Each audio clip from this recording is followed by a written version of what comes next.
You're listening to the Sports Fix. Portions of the Sports Fix brought to you by Harry Buffalo. Harry Buffalo, join the herd. Sports Fix listeners, don't wait all day or all week to get in on the fun. The party doesn't stop when we go off the air all week long. The Sports Fix social media sites are your one-stop shop for all things Cleveland sports. Jump over to Facebook.com/TheSportsFix, Facebook.com/TheSportsFix, and become a fan today because we love fans and they create some of the best sports talk in town, Daddy. You'll enjoy talking to your fellow Cleveland sports fans on the Sports Fix fan page. And if Twitter's your thing, well, you know how we do it. Tweet with us at TheSportsFixCLE. It's that simple. Twitter.com/TheSportsFixCLE, baby. Chat live with the crew during all your favorite Cleveland sports events, tickets and contests and trivia and so much more. Get with us today, The Sports Fix on social media, Facebook.com/TheSportsFix. Tweet with us at TheSportsFixCLE. Join the Sports Fix on Facebook and Twitter today. Hi, I'm Hector Marinero. You're listening to the Sports Fix. Live in Ohio, it's time to get your fix. The Sports Fix.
Welcome, everybody. We are live. Sorry about the big, long delay there at the beginning of the show. I apologize about that. We are having some technical difficulties here behind the scenes as we're having some trouble getting the show on the air just across a couple of the platforms here. I know some places are live, so we're going to rock and roll and get this thing going because that's what we do. It's live radio, and we keep it moving. So welcome in, everybody, to the Sports Fix as we get things going. Hopefully, you're able to hear us and enjoy the show across the vast spectrum that is the Sports Fix radio network. And as you can tell, I'm still fumbling around with a few things here behind the scenes. I'm going to attempt to troubleshoot as I get things rolling here. Once again, not sure what the difficulty is, but there's some problems getting across Spreaker, at least here, and it looks like perhaps TuneIn as well in the early part of today's broadcast. So I'm going to do the best I can to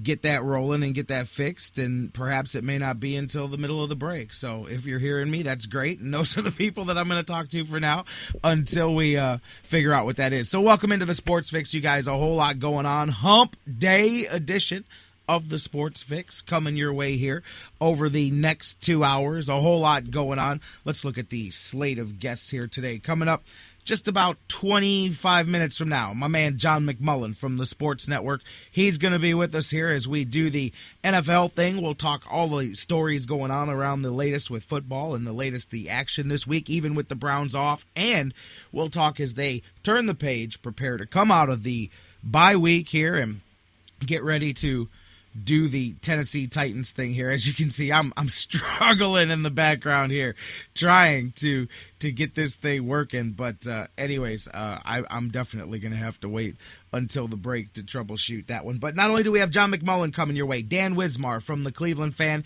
He'll be here as he is each and every Monday and Wednesday. A lot to talk about with Dan. We'll talk about the Ohio State Buckeyes, preview Maryland here as the Big Ten season getting ready to kick off. All of that, so much more coming your way. We've got your calls. We're going to talk Cavaliers as the wine and gold scrimmages tonight. A lot of things. Let's do it. Let's rock and roll. roll with this bad boy. Welcome into the Sports Fix. As I said, across what is normally the wide array of the Sports Fix radio network, usually Monday through Friday, live at noon, right here on the sportsfix.net, which is the mothership, the home ship, the base where we kick things off. Many of you listening to us enjoying the show live across Spreaker and TuneIn and Mixlr and their mobile applications as well. And see, you know, I'm telling you, I'm sitting here seeing the difficulties over here as we're trying to broadcast on Spreaker and TuneIn for you guys. What a frustrating way to get started again. But anyways, welcome you guys however you listen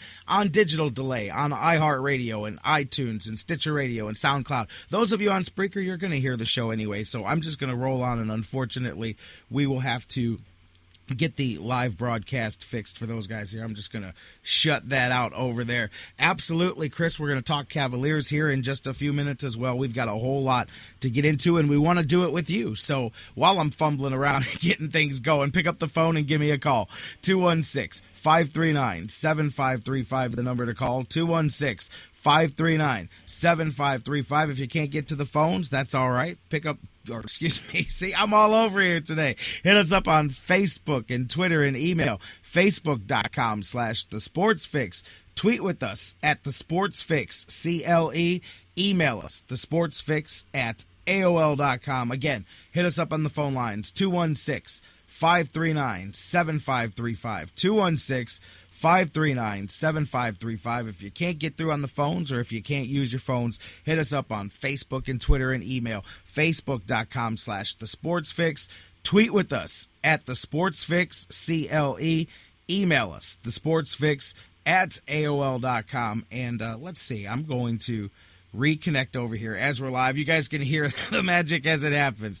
I closed out the broadcasting the way that we were broadcasting, opened it back up, so perhaps maybe we'll be live over there on Spreaker here over the next few minutes of the show. If not, again, I apologize. We'll get it to you. First things first, before we roll on here, I've got to put that in the rear view, unfortunately, and keep moving and deal with whatever is going on there during the break. But let's talk a little Major League Baseball playoffs. Things kicked off last night. I feel bad about the fumbling and bumbling start to the show, man. Like, that's not the way we roll here, but got to keep it moving.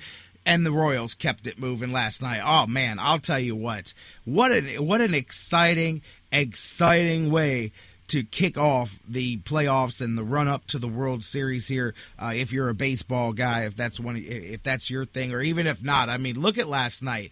The Royals and the A's and all the storylines that came into that. You had the two little guys going at it there, and look at how that thing shook out last night. I know Jeff Gorman, yesterday we talked to him, and he's had his thoughts on the A's ever since they made the trade of Cespedes out for John Lester. And I'm just going to say this. I know there's some people, because somebody said it to me last night when I was talking to him. Well, you know, he gave you a chance to win. I don't know about that.